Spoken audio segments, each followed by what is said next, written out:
오늘 우리가 읽은 요한복음 13장 1절에서 20절 말씀을 가지고 본을 보이지 마라 이런 제목으로 함께 말씀을 나누려고 합니다. 본을 보이지 마라. 우리가 읽은 이 본문은 이제 예수님께서 마지막 유월절 만찬을 제자들과 나누시고 난 후에 그 다음날 이제 십자가에 못 박혀 죽으시게 되죠. 그래서 그 전에 이제 이 제자들에게 발을 씻기시는 것을 통해 본을 보이시죠. 사족식을 하는 거죠. 본을 보이시는 이제 그런 이야기가 오늘 소개되고 있는데, 그때 제자들에게 이제 종처럼 낮아져서 발을 씻기시며 본을 보이셨는데, 그 본을 이야기하는 겁니다. 본을 보이지 마라.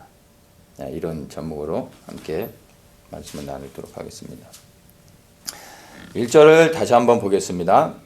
유월절 전에 예수께서 자기가 세상을 떠나 아버지께로 돌아가실 때가 이른 줄 아시고 세상에 있는 자기 사람들을 사랑하시되 끝까지 사랑하시니라. 자, 1절에 이제 시작을요. 자기가 세상을 떠나 아버지께로 돌아가실 때가 이른 줄 아셨다. 이렇게 말씀하고 있습니다. 아버지께로 돌아갈 때가 이렇다는 것을 이제 알게 됐다는 것입니다. 아버지께로 지금 돌아가신다는 게 지금 여기 뭐 플루톤에서 LA로 가시는, 그래서 LA 사시는 아버님을 만나러 가는 게 아니죠. 예수님이 이제 죽으신다는 말씀입니다. 예수님이 이제 곧 죽으신다는 이야기고, 그리고 그 죽음이 어떠한지를 예수님은 알고 계셨죠. 그 죽음이 보통 사람들이 감당할 수 없는 큰 이 처절한 그 아픔이 있는, 사람들이 감당할 수 없을 그러한 정말 십자가에 그 매달려 돌아가시는 죽음이라는 것을 분명히 아셨습니다. 그럼에도 불구하고 예수님께서 돌아가실 것, 즉 죽으실 것을 어떠한 죽음으로 이제 아버지께로 돌아가게 되신지를 아셨는데, 그때 예수님이 보이신 첫 번째 반응이 뭐냐면 자기 사람들을 사랑하시되 끝까지 사랑하기로 하셨다라는 게 아니라 끝까지 사랑하시니라. 이건 이제 여기 말씀을 보면 그 사랑을 끝까지 하셨다라는 것으로 우리가 이제 이해를 할 수 있습니다. 이제 곧 죽으시는 것을 아셨을 때 보이신 첫 번째 예수님의 반응, 바로 자기에게 주어진 사람을 사랑하기로 하셨다라는 것입니다. 그래서 왜 주님께서 이제 곧 죽음을 앞두고 계시는 상황 가운데서 보이신 첫 번째 반응이 자기의 사람들을 끝까지 사랑하기로 하셨는가, 이것을 먼저 한번 좀 보도록 하겠습니다. 요한복음 6장 38절에 보면 그 의미를 우리가 좀 잘 알 수 있도록 설명해 주고 있습니다. 38절에 내가 하늘로서 내려온 것은 내 뜻을 행하려 함이 아니요 나를 보내신 이의 뜻을 행하려 함이니라. 나를 보내신 이의 뜻은 내게 주신 자 중에 내가 하나도 잃어버리지 아니하고 마지막 날에 다시 살리는 이것이니라. 내 아버지의 뜻은 아들을 보고 믿는 자마다 영생을 얻는 이것이니 마지막 날에 내가 이를 다시 살리리라 하시니라. 이제 곧 죽으실 것을 아셨음에도 불구하고 예수님께서 자기에게 주어진 사람들을 끝까지 사랑하기로 하셨는데, 그 끝까지 사랑하시기로 한 이유는 다른 것이 아니라 사실은 아버지의 뜻이었다는 것입니다. 예수님이 원해서가 아니라 아버지의 뜻이었기 때문에 자기에게 주어진 사람들을 끝까지 사랑하기로 하셨다는 것입니다. 예수님이 우리를 사랑하지 않으셨다는 게 아니고요. 사랑의 시작이 예수님이 아니라 우리를 향한 사랑이 바로 하나님 아버지부터 시작되어졌다는 것입니다. 하나님 아버지께서 우리를 사랑하셨기 때문에 하나님을 너무 사랑하신 예수님께서 하나님의 뜻에 순종하여서 우리를 끝까지 사랑하기로 하셨다는 것으로 우리가 이제 이해를 하면 되는 것입니다. 하나님께서 세상을 이처럼 사랑하사 독생자를 주셨으니, 여기서 세상은 우리가 보여지는 이런 세상이 아니라 바로 우리 자신, 하나님의 형상으로 지음받은 사람들을 말하는 거죠. 세상을 사랑하사 독생자를 주셨으니 이는 그를 믿는 자마다 멸망치 않게 하려 함이라 말씀하고 있죠. 그래서 하나님께서 정말 우리를 사랑하셨기 때문에 하나님께서 독생자를 보내셨고, 그 독생자 예수 그리스도는 하나님을 너무 사랑하셨기 때문에 아버지의 뜻에 순종해서 우리를 사랑하셨습니다. 그래서 끝까지 사랑하시고 그 사랑의 열매가 바로 우리의 구원이라는 것을 우리가 알 수가 있는 것입니다. 그래서 우리를 끝까지 사랑하신 이유는 예수님으로부터 시작된 게 아니라 바로 하나님 아버지로부터 시작되는 것을 했다는 것을 반드시 이제 우리가 기억할 수 있어야 됩니다. 그래서 이것이 바로 첫 번째는 하나님의 뜻을 행하기 위해, 그것이 하나님의 뜻이었기 때문에 우리를 끝까지 사랑하기로 하셨다라는 것이고요. 두 번째는 영생을 얻게 하기 위해서 우리를 끝까지 사랑하셨다는 것을 볼 수가 있습니다. 40절에 아버지의 뜻은 아들을 보고 믿는 자마다 영생을 얻는 이것이니 이렇게 말씀하고 있습니다. 바로 영생을 위해서 우리를 끝까지 사랑하셨다는 것을 우리가 기억해야 됩니다. 모든 사람들이 다 사랑을 하죠. 사랑을 안 해본 사람은 없습니다. 누군가를 다 사랑한 경험들이 있고 또 사랑하고 있을 것입니다. 문제는 다 사랑은 하는데 그 사랑을 끝까지 하는 사람들이 적죠. 옛날에 사랑했었지 이런 거 들어봤죠. 사랑했던 사이였지, 뜨겁게 사랑했었지 뭐 이런 거 많이 듣고 하잖아요. 그래요? 그리고 그 사랑이 깨어졌다라는 이야기도 우리가 많이 듣죠. 부부 사이에서도 사랑하기 때문에 사랑해서 결혼을 했는데 시간이 지나면서 그 사랑이 이제 식어지는 것들을 우리가 경험하고 또 많이들 이야기하고 또 그걸 당연히 여기고 하죠.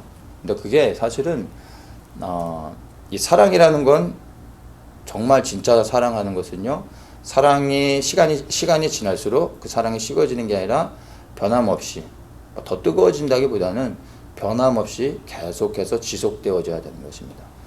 말하고자 하는 포인트는 진짜 사랑은요, 끝까지 가는 것입니다. 모든 사람들이 다 사랑을 하지만 그 사랑을 끝까지 하는 사람들은 많지 않은 것을 우리가 이제 볼 수가 있습니다. 진짜 사랑은 끝까지 가는 사랑이라는 것입니다. 하나님의 이 진짜 사랑이 우리를 구원하셨다는 것을 우리는 부인할 수 없습니다. 하나님께서 끝까지 사랑하시는 그 사랑이 있었기 때문에 이스라엘이 구원을 받았습니다. 멸망을 받아 영원히 지구상에서 사라지는 것이 너무나 마땅한 이스라엘인데 하나님이 그들을 끝까지 사랑하셨기 때문에 다시 열방에 흩으신 그들을 하나님의 그 사랑 때문에, 끝까지 사랑하시는 그 사랑 때문에 다시 회복시키시고 오늘날 지금 그 회복의 과정 가운데서 하나님께서 이스라엘 위에 부어주시는 사랑들을 우리가 볼 수 있는 것입니다. 그런 이스라엘 보면서 우리가 배 아파거나 할 이유가 없는 게 이스라엘을 끝까지 사랑하시는 그 하나님의 사랑이 동일하게 예수 그리스도를 믿는 우리 모든 그리스도인들에게 그 사랑이 여전히 우리에게도 조금도 차별 없이 부어지고 있습니다. 그 사랑 때문에 우리 또한 구원을 얻는다는 것입니다. 끝까지 사랑하시는 그 사랑이 우리를 구원에 이르게 하고 있다는 것을 우리는 알 수 있습니다. 그래서 그 하나님의 이스라엘 향한 하나님의 사랑, 그리고 우리를 향한 하나님의 사랑, 변함없는 동일한 사랑이죠. 그 끝없는 끝까지 사랑하시는 하나님의 사랑이 여전히 우리를 붙잡고 계셔서 우리가 그 은혜 안에서 살아가고 있다는 것을 기억해야 됩니다. 하나님의 이 끝까지 사랑하시는 이 사랑에 정직하게 바르게 반응하는 자들이 결국에는 구원을 받게 됩니다. 끝까지 사랑하시는 이 사랑에도 불구하고 끝까지 이 사랑을 부인하고 거부하는 사람들은 지옥에 가는 게 너무나 마땅한 것입니다. 끝없는 하나님의 사랑을 은혜로 여기면서 그 사랑 안에 머물고 있는지 아니면 그 사랑 앞에서 거부하고 있는지 여러분 자신들을 돌아보셔야 됩니다. 우리를 끝까지 사랑하시는 사랑이 우리를 붙잡아주고 계시지만 이 사랑은 영원하지는 않습니다. 때가 되면 그 사랑은 끊기고 이제 심판의 때가 이른다라는 것을 반드시 기억하시고 여전히 우리를 사랑하시는 끝까지 사랑하시는 하나님의 그 사랑 앞에 지금 우리가 즉시 반응하면서 그 사랑 앞에 바르게 우리가 나아가야 된다는 것을 반드시 기억하셔야 됩니다. 사랑이 없이는 결코 생명을 얻을 수 없다라는 것을 우리는 이 말씀을 통해서 알 수 있습니다.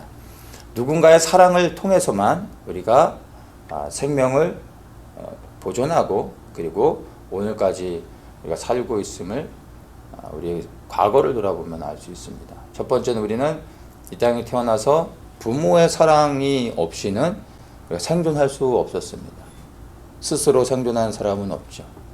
부모의 헌신적인 사랑을 통해 우리가 생명을 보존받고, 그리고 또 가족들의 사랑과 또 우리가 성장해서는 우리의 이제 가족 안에서 공동체와 또 주변에 이제 친구들, 또 이제 믿음의 공동체를 통해서 사랑을 받습니다. 그 사랑의 은혜를 통해서 우리가 이렇게 살아가고 있다는 것을 부인할 수가 없습니다. 근데 사단은 바로 모든 사람들의 관계와 환경을 통해서 하나님의 이 끝까지 사랑하시는 이 사랑의 은혜를 깨닫지 못하도록 하고 이것을 가리죠. 그래서 우리로 하여금 하나님의 그 사랑을 인식하지 못하고, 그리고 우리로 하여금 하나님의 사랑에 대한 오해를 갖고 절망하고, 그리고 사랑을 믿지 못하고, 그리고 그 사랑 앞에서 좌절하고 낙심하고 염려와 걱정 가운데서 하나님의 사랑을 놓치게 만들고 있습니다. 근데 안타까운 건 사단의 이러한 시도들이 믿는 사람들 안에서 성공하고 있다라는 것이 있죠. 우리는 우리 주변의 모든 관계를 통해, 모든 사건을 통해, 환경을 통해서 우리는 하나님의 사랑을 계속해서 발견하고 믿을 수 있어야 됩니다. 모든 우리에게 일어나는 사건들을 넘어서 아픔들과 상처가 있다 할지라도 그 모든 것들을 넘어서 여전히 끝까지 사랑하시는 하나님의 사랑이 우리를 붙잡고 계시다는 것을 믿을 수 있어야 됩니다. 이것은 믿음의 문제입니다. 이것을 믿을 때 우리 안에 소망이 생기고, 믿을 때 우리 안에 또 이 새롭게 나아갈 수 있는 담력을 얻게 되는 것입니다. 여전히 그 사랑이 우리를 붙잡고 있기 때문에 절망 가운데서도 또 낙심되는 가운데서도 우리가 그 소망을 가지고 일어설 수 있다는 것을 반드시 기억해야 됩니다. 누군가를 살리기 위해서는 누군가가 사랑해 주어야만 하는 것입니다. 조금 더 구체적으로 얘기하면 우리가 구원을 받기 위해서는 누군가가 사랑해 줘야 되는 겁니다. 누군가가 우리를 위해 생명을 드리는 일이 있어야 되는 것입니다. 하나님께서 우리를 사랑해 주셨기 때문에 독생자의 생명을 허락하셨고, 예수님은 하나님을 사랑하셔서 그 생명을 내어주셨고, 또한 예수님은 우리를 사랑하셔서 기꺼이 그 일들을 행하셨습니다. 그 사랑의 결과로 우리가 구원을 얻게 되었음을 우리가 알고 있습니다. 여전히 그 사랑이 계속 흘러가고 있고, 하나님의 사랑이 예수님에게, 예수님의 사랑이 사도들에게, 그리고 이 사도들의 사랑이 또 많은 제자들에게 흘러갔고, 그 제자들의 사랑이 또 다른 사람들에게 흘러 그리고 오늘날 우리에게까지 흘러 들어왔습니다. 그 사랑의 은혜로 인해서 우리는 구원을 받았고, 여전히 이제 우리가 그 사랑으로 생명을 받은 자들로서 우리를 통해 그 사랑이 여전히 계속해서 흘러갈 수 있도록 해 주어야 하는 것입니다. 우리를 통해 그 사랑이 흘러가지 못하면 우리 다음에 예비하신 또 구원받아야 될 하나님의 사람들이 하나님의 사랑을 깨닫지 못하게 되고, 사랑을 발견하고 사랑을 누리지 못하는 자들이 생명을 얻을 수 없게 되는 것입니다. 그래서 우리에게 흘러들어온 우리의 생명을 살리는 하나님의 사랑이 여전히 우리를 통해 또 다른 누군가에게, 하나님을 구원하기 원하시는 사람들에게 흘러갈 수 있도록 우리는 사랑을 받고 그 사랑을 흘려보낼 수 있도록 해야 됩니다. 그래서 나는 얼마나 하나님께 많은 사랑을 받은 자인가를 깨닫는 것도 귀한 거지만, 나는 그 사랑을 흘려보내고 있는가, 나를 통해 하나님의 그 은혜와 사랑이 생명의 역사가 흘러가고 있는가, 그것을 여러분 삶을 돌아보셔야 됩니다. 그렇지 않다면 또 하나님 앞에 섰을 때 구원받은 감격보다 또 책망받는 두려움이 더 클 수 있다는 것을 아시고, 내게 하나님의 사랑이 계속해서 흘러갈 수 있도록 나 자신을 돌아볼 수 있어야 되는 것입니다. 오늘날 안타까운 것은요, 하나님의 사랑에 대한 그 지식은 부족함 없이 넘쳐납니다. 그런데 그 사랑의 능력이 우리 안에 나타나지 않는다는 것이죠. 그 사랑의 능력이 나타나고 흘러가는 것에 우리 삶의 초점을 맞춰야 될 것입니다. 나를 통해 정말 하나님의 사랑이 흘러가고 있는가, 그것들을 심각하게 고민하시는 분들 되시길 축복합니다. 이제 곧 죽으실 것을 아셨던 예수님께서 보이셨던 첫 번째 반응이 자기에게 주어진 사람들을 끝까지 사랑하기로 하셨다는 것입니다. 너무나 감격적인 일이죠. 그러면 이제 이 이야기를 우리 자신에게 맞추면 여러분은 어떻게 이러한 사건 앞에서 반응하실 수 있겠습니까? 대답을 할 필요는 없으니까 정직하게 한번 여러분 스스로에게 질문하고 스스로에게 한번 대답해 보십시오. 이제 곧 내가 처참한 죽음을 통해 이제 하나님께 가게 되어졌습니다. 이제 그것이 실제로 곧 있게 될 사건입니다. 그때 여러분의 머릿속에 떠오르는 건 뭡니까? 여러분이 난 이런 거를 하고 싶어. 나는 아마 이러지 않을까? 이렇게 하면 멋있을 것 같아. 이런 거 말고 그냥 여러분 그냥 본능적으로 여러분의 먼저 들어오는 생각. 예수님처럼 자기에게 주어진 사람들을 끝까지 사랑하기로 마음에 굳게 다짐하십니까? 그것이 딱 먼저 떠오르십니까? 아니면 죽기 전에 가봐야 될 곳들 해서 리스트가 쫙 있잖아요. 그런데 한번 갈 수 있는 대로 몇 군데를 가보고 싶으십니까? 원 없이 먹고 싶습니까? 아니면은 쇼핑을 하고 싶으십니까? 아니면 사람들에게 봉사를 한다든지. 여러분은 이 죽음을 앞두고 여러분이 하고 싶은 것, 여러분이 또 해야 할 것이 무엇인지를 한번 정직하게 여러분 스스로 한번 질문을 해보시면 좋을 것 같습니다.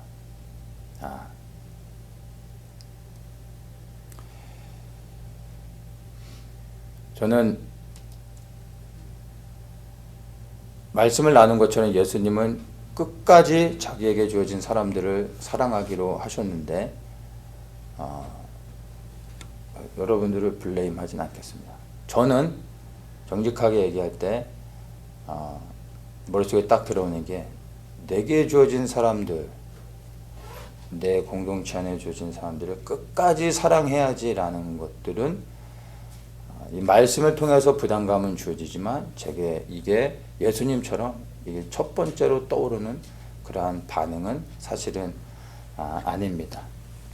그래서 아마 여러분들도 비슷하지 않을까 이렇게 생각을 합니다. 무엇을 여러분이 생각을 하든 간에 우리는 만약에 이것이 우리에게 다가올 정해진 운명이고 사건이라면 저와 여러분이 반응해야 될 것은 다른 것이 아니라 예수님과 같이 동일한 것입니다. 예수님께서 자기에게 주어진 자를 끝까지 사랑하셨던 것처럼 우리도 예수님을 끝까지 사랑할 수 있어야 됩니다. 여러분 예수님을 사랑하고 있다면 여지껏 사랑했던 것보다 더욱더 예수님을 사랑하셔야 됩니다. 그리고 그 예수님을 끝까지 사랑할 수 있도록 예수님을 붙잡으셔야 됩니다. 사역을 마무리 짓는 것, 아니면 관계를 잘 청산하고 화해를 하는 것, 아니면 빚을 갚는 것, 누군가가 하고 싶었던 말을 하는 것, 이런 게 아니라 여러분 다른 건 다 부족한 대로 남겨둬도 괜찮지만 예수님을 사랑하는 것을 여러분 포기하면 안 되고 예수님을 사랑하는 것을 더욱더 몸부림쳐 해야 됩니다. 끝까지 예수님을 사랑하는 것, 더욱더 예수님을 사랑하는 것을 해야 됩니다. 왜냐하면 예수님을 사랑한다는 것 안에 사실은 모든 것이 포함되어 있습니다. 예수님을 마음 중심 가운데서 정말로 사랑하고 또 사랑하고 더욱더 사랑하다 보면요, 예수님을 정말 사랑하게 되면 그 안에 첫 번째 일어나는 것이 내 마음 중심부터의 회개입니다. 예수님을 사랑하게 되면 예수 그리스도를 통하여 나를 발견할 수밖에 없게 됩니다. 나를 보게 하십니다. 그때 내 안에 있는 수많은 죄들을 보게 되죠.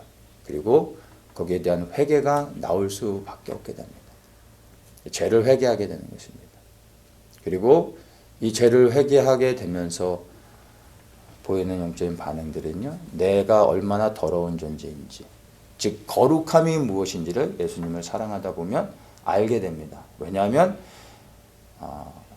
예수님을 사랑해서 예수님을 알아갈수록 예수님이 얼마나 거룩하신 분인지를 깨닫게 됩니다. 근데 내가 거룩하지 않고서는 주님 앞에 설 수 없다는 것, 주님과 가까워질 수 없다라는 것. 그래서 내 안에 거룩함과 정결함을 지키는 것이 곧 예수님을 더 가까이 하고 예수님의 사랑 안에 더 머물게 되는 것이라는 것을 알게 됩니다. 그래서 예수님을 사랑하는 건 단순히 그냥 우리가 흔히 말하는 그 사랑이 아니라 진정한 회개를 통해서 거룩함과 정결함을 갖게 되고 예수님을 더욱더 가까이 나아가게 한다는 것입니다. 그리고 그 사랑 안에는 이제 용서함이 있고 그리스도께서 나를 사랑하셔서 나의 모든 죄를 용서해 주셨던 것들을 깨닫게 되며 이제 그리스도의 그 사랑으로 혹시 나에게 잘못한 사람이 있다 할지라도 그 사람을 사랑하고 용서하고 그를 축복할 수 있는 마음의 은혜가 이제 생기게 됩니다. 그리고 온유함이 생기게 되고요. 또 믿음에 대한 담대함들이 생기게 되고 결국엔 그 사랑을 통해 영혼의 구원을 얻게 되고 그 사랑을 통해 영원한 생명을 얻게 됩니다. 예수님을 더욱더 사랑할수록 여러분 제가 얘기한 건 그냥 제가 예수님을 사랑하게 되면서 깨닫게 된 몇 가지들을 잠깐 나눈 것 뿐이고 여러분들이 예수님을 정말로 깊이 사랑하고 더 사랑하다 보면 여러분들이 그 사랑을 통해 깨닫게 되는 수많은 것들이 있게 될 것입니다. 그래서 예수님을 사랑하는 것 안에 모든 것이 포함되어 있고 바로 영원한 생명을 얻는 것이 있다는 것을 여러분 기억하셔야 됩니다. 그래서 죽음을 앞두고 있다면 우리가 해야 될 첫 번째는 예수님을 더욱더 사랑해야 된다는 것입니다. 그리고 이 죽음은 어느 순간에 우리에게 예고 없이 찾아올 수 있는 것들이기 때문에 늘 우리는 예수님을 사랑하는 것에 대해서 진지하게 묵상하고 그리고 이것들 예수님을 더욱 사랑할 수 있도록 몸부림쳐야 되는 것입니다. 그러한 주님을 향한 사랑이 변함없이 더욱더 뜨겁게 여러분 마음 중심 가운데 일어나기를 축복합니다. 자, 이렇게 주님은 죽음을 앞두고 나서 본능적으로 자기에게 주어진 하나님 맡겨주신 그 사람들을 사랑하기로 하셨는데 예수님의 제자들은 그렇지 않은 것을 보게 됩니다. 2절에 보면 마귀가 벌써 시몬의 아들 가롯 유다의 마음에 예수를 팔려는 생각을 넣었더니 예수님은 생명을 들여 끝까지 사랑하기로 하셨는데 예수님의 제자 가롯 유다는 예수님을 사랑하는 것이 아니라 예수님을 이제 팔려고 하고 있습니다. 자, 이 이야기는요 단순히 가롯 유다 한 사람의 이야기가 아니라 사실 우리의 이야기를 가롯 유다를 통해서 비유적으로 말하고 있는 것입니다. 사실은 우리가 이 가롯 유다와 조금도 다르지 않은 사람들이라는 것을 여러분이 인식할 수 있어야 됩니다. 만약에 제 말에 여러분이 동의하지 않으신다면 여러분은 변화되지 않은 그냥 열정만 있는 그런 베드로와 똑같은 사람입니다.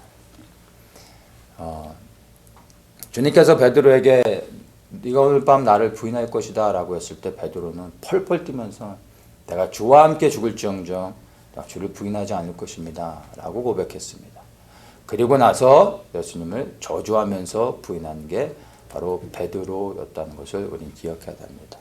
예수님의 수제자 그리고 예수님을 함께 보면서 섬겼던 제자들이 예수님을 이렇게 부인할 수밖에 없었다면 우리는 조금도 다르지 않습니다. 오히려 예수님의 얼굴에 침 뱉으며 내 죽음 앞에서 살기 위해 그리스도를 부인할 수밖에 없는 형편없는 자들이라는 것을 여러분 인정하는 것이 우리에게 더 유익합니다.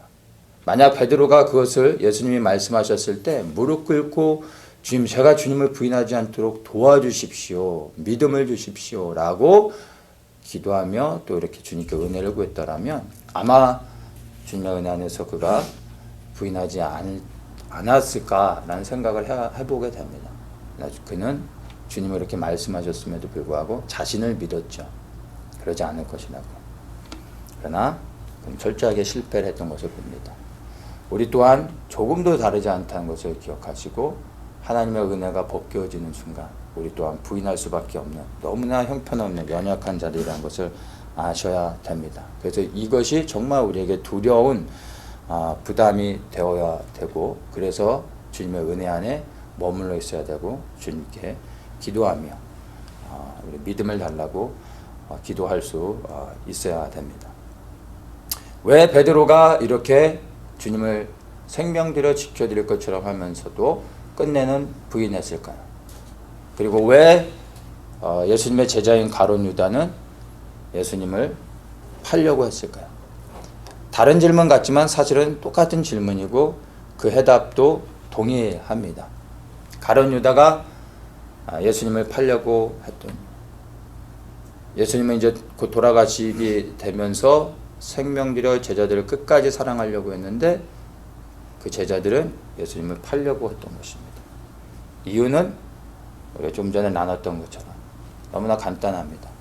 예수님을 끝까지 사랑하지 않았기 때문에 예수님을 팔려고 했던 것입니다. 믿는 모든 사람들 가운데 예수님을 사랑하지 않은 사람들은 없습니다. 예수님의 제자들도 다 예수님을 사랑했죠. 베드로도 예수님을 사랑해서 끝까지 자기가 지켜드리겠다라고 고백했던 것입니다. 다 사랑합니다. 문제는 그 사랑이 얼마나 크냐의 문제가 아니라 진짜 문제는 그 사랑을 끝까지 지켜가느냐에 대한 것입니다. 끝까지 사랑하지 못했기 때문에 주님을 부인하고 주님을 팔 수밖에 없었던 것입니다. 내가 주님을 얼마만큼 사랑하고 있느냐라는 것에 초점을 맞추지 마시고 나는 주님을 끝까지 사랑해야 된다는 것을 기억하면서 한 번에 멀리 달려가는 게 아니라 조금씩 천천히 그러나 변함없이 끝까지 사랑하는 것에 초점을 맞추면서 믿음의 지구력을 가지고 우리가 나아갈 수 있어야 되는 것입니다. 왜 주님을 끝까지 사랑하지 못할까요?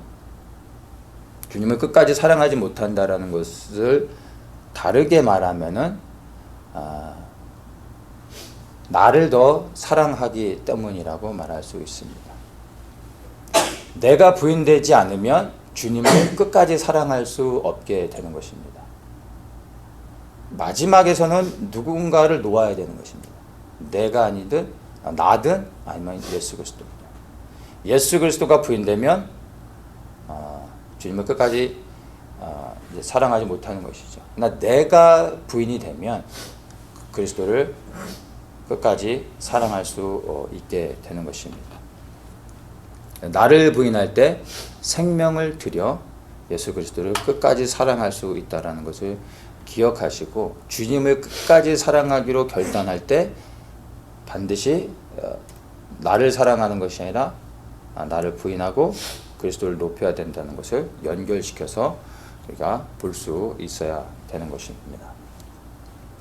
자, 이렇게 예수님께서 이제 죽음을 앞두시고 제자들에게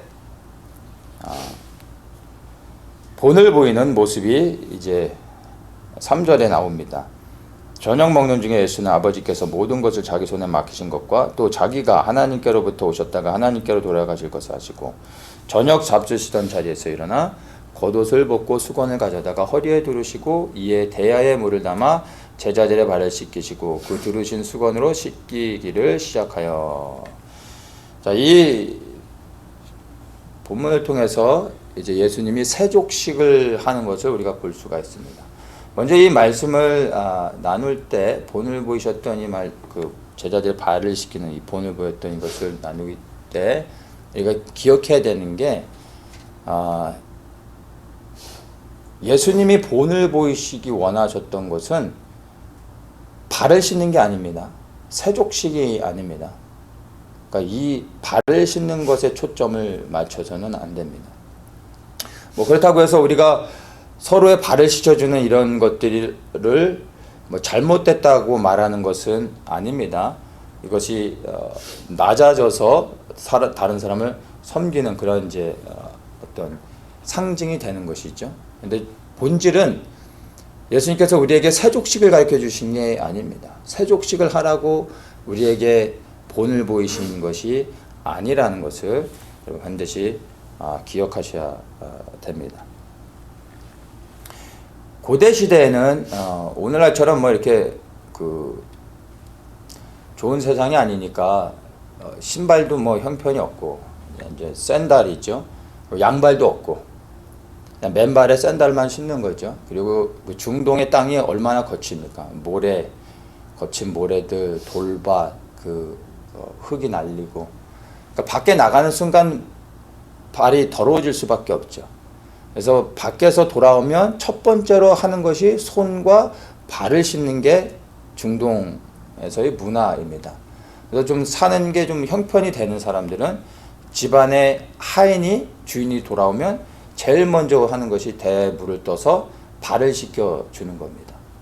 그러니까 발을 씻겨준다라는 의미는 가장 그 집안의 낮은 자들이 이렇게 하는 것이라고 이해를 하면 됩니다. 근데 예수님께서 바로 제자들의 발을 씻겨주신 겁니다.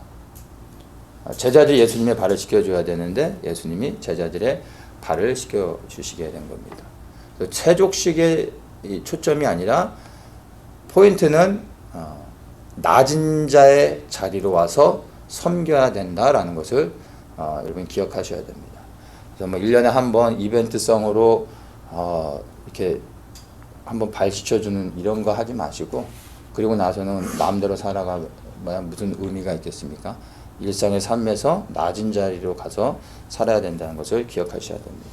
주님께서 제자들의 발을 씻기신 목적, 첫 번째는요, 본을 보이기 위함이라고 말씀합니다. 15절에 얘기하죠. 내가 너희에게 행한 것 같이 너희도 행하게 하려 하여 본을 보였노라. 본을 보였다라고 하는 것은 데몬스트레이션을 말하는 거죠. 그러니까 예수님이 늘 이렇게 사신 게 아니에요. 제자들의 발을 늘 씻겨주신 게 아니라 딱 한 번 돌아가시기 전에 딱 한 번 해주신 겁니다. 이것을 가지고 본을 보였다라고 말하는 것입니다. 제자들의 발을 씻기신 목적, 본을 보여주는 것입니다. 무슨 본이죠? 발을 씻는 본을 보여주신 게 아니라 낮아지는 자의 자세, 낮아져서 섬기는 자의 그 본을 보여주셨다라는 것을 기억해야 됩니다. 자, 그래서 본을 보여줬다는 것의 첫 번째 의미가 바로 다스리는 자, 그리고 남보다 높은 위치로 올라가는 것이 아니라 낮아져서 섬기는 자가 되라는 것을 의미하고 있습니다. 조직이 있으면 그 조직에서 어떤 높은 위치의 자리가 공석이 되면 자동적으로 밑에 있는 그 조직의 조직이라니까 좀 뭐 그런데 공동체 이런 데서 위에 자리가 비게 되면 밑에서 자동적으로 누군가가 그 자리를 이제 채워 나가게 되죠. 그러면은 이제 예수님께서 제자들의 스승이셨는데 이제 스승이 사라지게 되면 어떻게 됩니까? 제자들 가운데서 이제 무슨 현상이 일어납니까? 이제 누군가는 그 자리에 올라가야 되는 것이죠. 이제 어수선해지기 시작하고 이제 밥그릇 싸움이 나게 되고 누군가는 그 자리를 차지하고 싶어 하게 되는 거죠. 예수님의 제자들의 모습이 어떻습니까? 요한의 이제 어머니가 예수님께 주의 나라가 임하면 우리 아들 한쪽은 우편에 한쪽은 좌편에 앉게 해주십시오. 좌의정 영의정 하게 해달라 하는 얘기죠. 요한의 어머니가 한 얘기지만 사실은 야고보와 요한의 마음이 담겨져 있는 것입니다. 그 얘기를 들은 제자들은 막 다른 제자들은 분노하죠. 우리 어머니는 지금 뭐 하고 있는가, 여기 와서 한마디 거들고 얘기해 줘야 되는데 뭐 이런 생각하지 않았겠어요.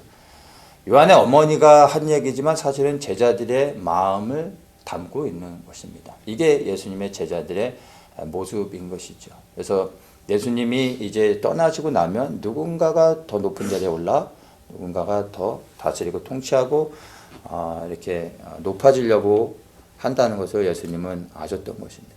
예수님은 본을 보이시면서 너희들이 낮아져서 낮은 자가 되어 서로 섬겨야 된다라는 것을 본을 보이신 것을 통해서 말씀하고 있습니다. 자, 여기서 서로 너희도 서로 발을 씻기는 것이 옳으니라 하면서 서로라는 말씀을 하고 있습니다. 서로라는 것은 양방향을 이야기하는 거죠. 쌍방간에 일방통행이 아닙니다. 그러니까 서로가 서로를 낮아져서 도와줘야 된다는 것입니다. 너는 낮아져야 된다, 네가 낮아져야 된다가 아니라 함께 낮아져서 섬기라고 말씀하고 있다는 것입니다. 이것은 특정한 대상이 아니라 모든 예수님의 제자들에게 말해주고 있다는 것을 우리가 기억해야 됩니다. 교회 안에서 섬기는 것을 보면 대부분이 일방통행인 경우가 많죠.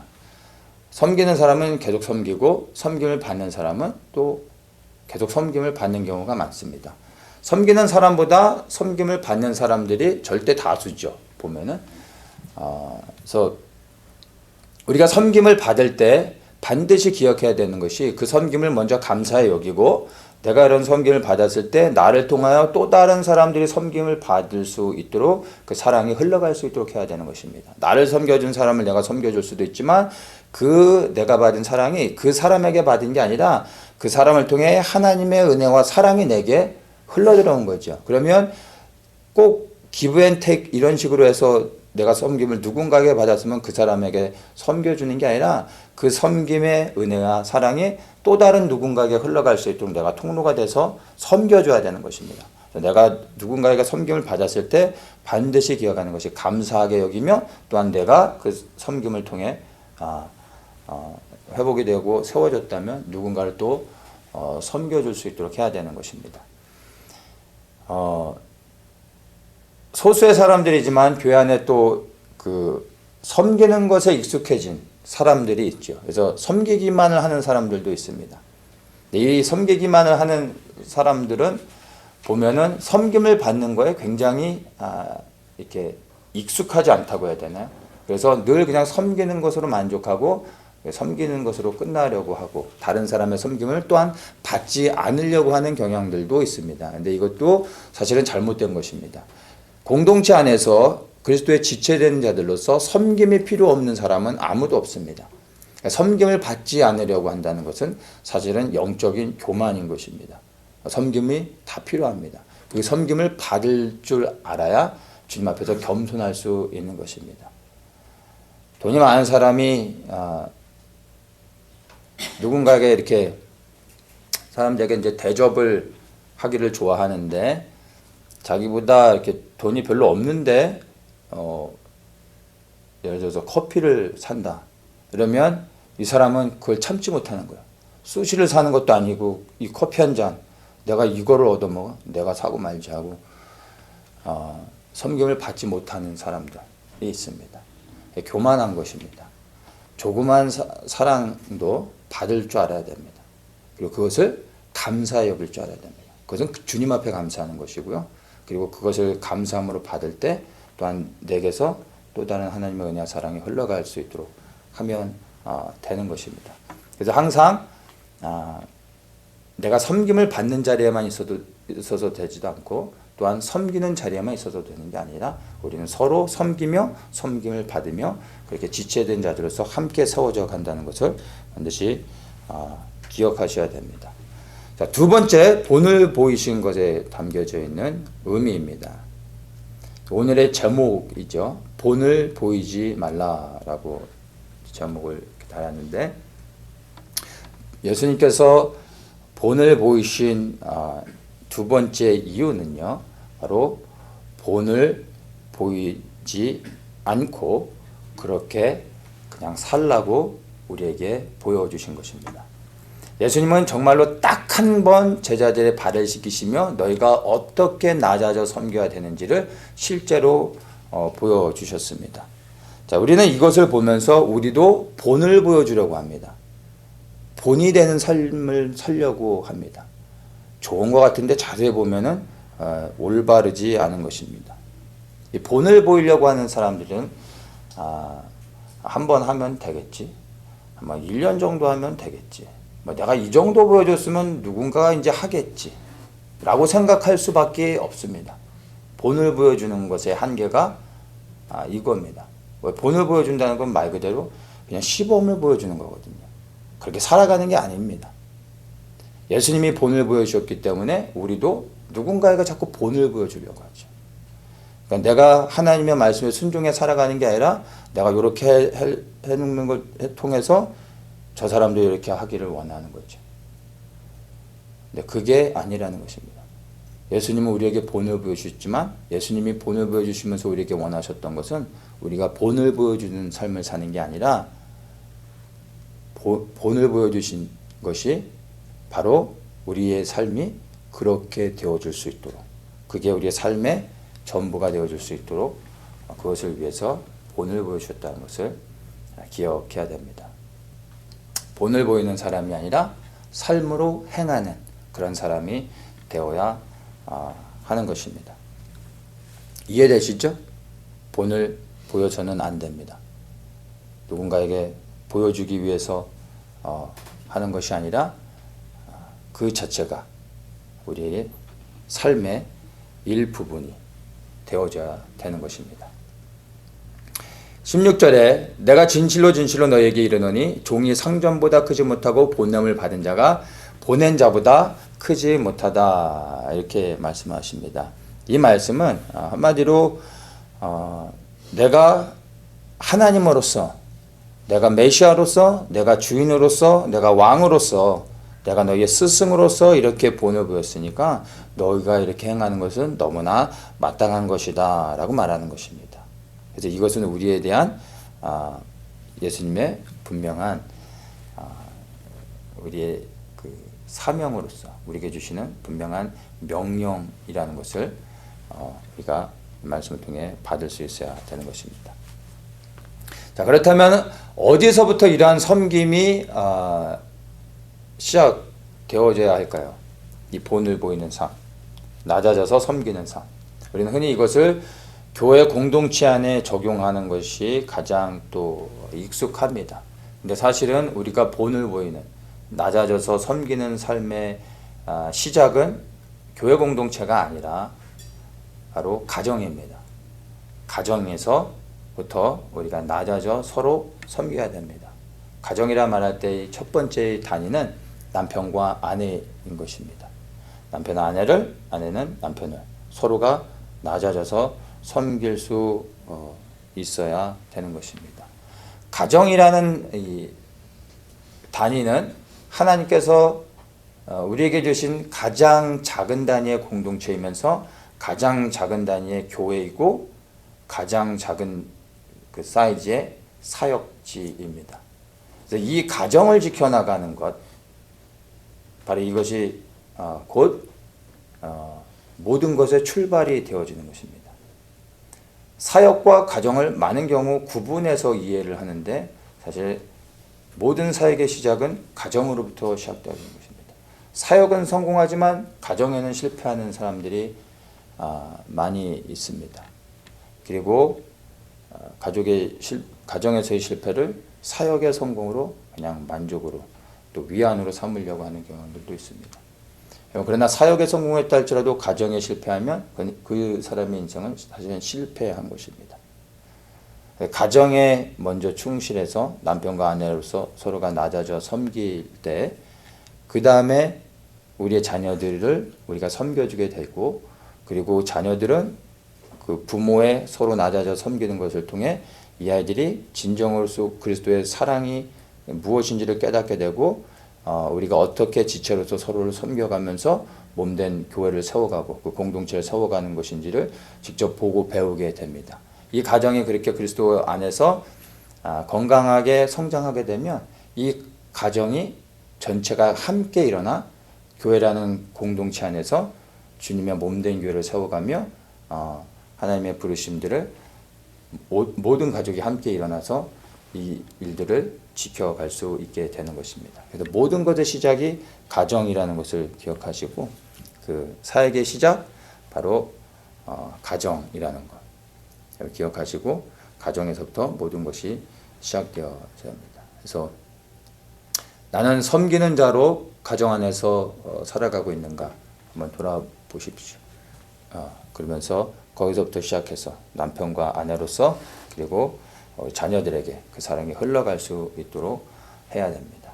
그 사랑을 받고 세워지고 회복되어지는 만큼 또 그 사랑이 가정 안에서 채워질 것을 우리가 믿을 수 있는 것입니다.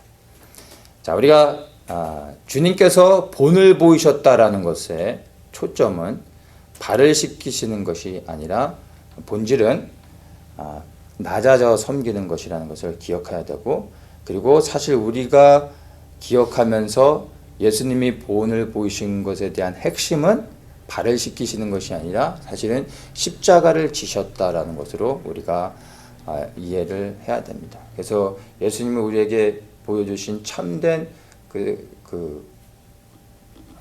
본은, 핵심적인 본을 보이셨던 것, 바로 십자가에서 우리를 끝까지 사랑하셔서 우리를 구원하셨다는 것. 이것을 본을 보이셨고, 우리로 하여금 이렇게 예수님이 본을 보이셨던 것처럼 우리가 동일하게 예수님과 같이 우리의 십자가를 지고 주님을 끝까지 따르실 것을 우리에게 부르고 계시고 요구하고 계시다는 것을 여러분 기억하셔야 됩니다. 그래서 내가 발을 얼마나 많이 씻어줄까 고민하지 마시고, 정말 우리에게 본을 보여주신, 십자가의 본을 보여주신 예수님을 기억하면서 생명 들여 낮아져서 주님을 섬겨야 될 것을 여러분 다짐하고 또 그것을 묵상할 수 있어야 됩니다. 20절의 말씀은 내가 진실로 진실로 너희에게 이르노니 나의 보낸 자를 영접하는 자는 나를 영접하는 것이요 나를 영접하는 자는 나를 보내신 이를 영접하는 것이니라. 이렇게 하면서 말씀을 끝맺는데 전체 문맥상에서 이 말씀이 조금 연결이 안 되는 것 같은데, 이거를 마태복음 10장을 전체를 보면요, 이 말씀의 의미가 이제 마태복음 10장 전체 안에 포함되어 있습니다. 그래서 이 마태복음 10장을 쭉 묵상하다 보면 예수님께서 본을 보이셨던 것에 대한 의미도 여러분이 그 10장의 맥락 안에서 이해를 할 수 있고, 예수 그리스도를 영접하는 것이 곧 하나님을 영접하는 것이고, 그리고 영원한 생명을 얻는다는 것에 대한 의미들을 좀 더 깊이 알 수 있습니다. 그래서 마태복음 10장을 한번 좀 더 묵상하시면서 오늘 나왔던 이 요한복음 13장의 의미들을 같이 생각해 보시면 도움이 될 겁니다. 주님께서 본을 보여 행하신 것들은요, 우리가 본을 보여줘야 될 것들이 아니라 바로 우리가 생명 걸고 살아내야 하는 것들이라는 것을 반드시 기억해야 됩니다. 그리고 본을 보이는 자가 아니라 지켜 행하는 자가 되어야 되는 것을 우리에게 이 말씀을 통해서 명령하고 있음을 기억하시면서 주님께서 우리에게 말씀하시는 대로 낮아진 자리에서 섬김으로 한 영혼을 살려내고 하나님의 뜻을 이루는 그런 모든 분들 되시기를 예수님의 이름으로 축복합니다.